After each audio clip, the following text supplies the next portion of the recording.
How's it going, guys? It's Mouseball, and this is the AttackMouse Nation and my salty gearheads. Welcome to Motoring with Mouseball, and guys, I'm here to tell you about our 4-year ownership experience. Now, Mama Mouse and I had dinner last night, and we talked about making this video for quite a while. And she says, I think it's time now to make the video. Even though I wanted to wait till I had all the rest of the trim parts on Mouseball finished to do this video, she says we've already paid the car off and the trim parts will come eventually, and it's no big deal. It's not like anybody's gonna poke at what's not done on the car. The car has always been an evolution of sorts, kind of like the Pokemon it's based on, Togedemaru. But the thing is that we never expected that this car would consume most of our lives for the last 4 years, let alone make us buy yet another daily in Merrill, which is our Fiat 500 Pop. Now, Merrill is a true daily, believe it or not, just a very nice daily and a very engaging and fun to drive daily. But Mouseball is kind of like the middle of the three bears, you know, just right when it comes down to how hot or how cold Mouseball is. I mean, honestly, the Corvette is too hot for the streets, too powerful, too much of a nuisance when it comes down to dealing with traffic, and it's a car that deserves to be on the track and not on the street 100% of the time. Mouseball is kind of in the middle. You can still use Mouseball on the street, you can take Mouseball to the track, and you can have a great time and do a lot of rallies and a lot of great stuff, but the car is just far too nice to use daily and to subject to people who want to hurt the car.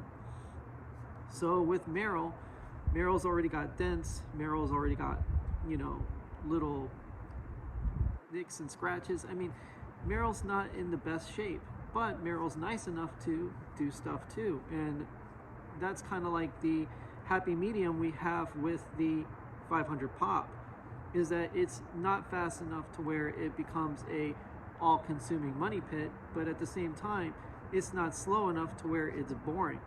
It's actually quite engaging car. But we didn't get Merrill until 4 years after the fact. And honestly, we were trying to get a Pop in the first place.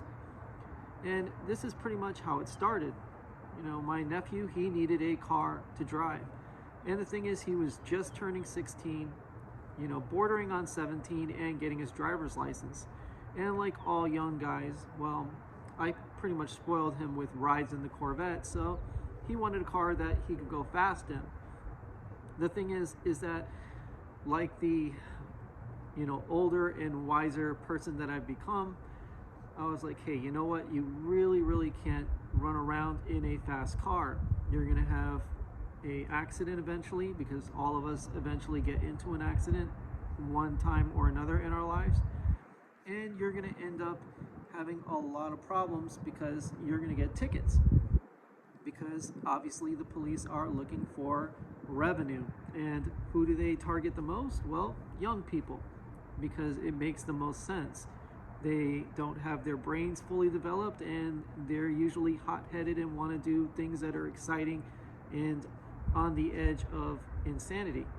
But basically, guys, when we went to get my nephew a Fiat 500 Pop, I enjoyed the car because my friend Mike took me for a ride in one when they first came out in 2013. Actually, believe it or not, Eric says they were out in 2012.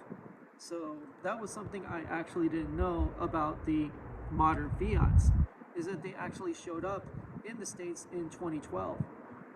But the first drive I took in a 500 Pop was literally at Arrigo Dodge Fiat with my friend Mike through an industrial parkway. Now, I had a blast, and I was literally sitting in the back seat, just giggling like a schoolgirl, having a lot of fun and enjoying that car. And I figured, hey, you know what? I gotta have one of these. And I talked to Jessica, and Jessica was like, you know what? It's not a bad idea to have that kind of car, because it's going to be a daily driver.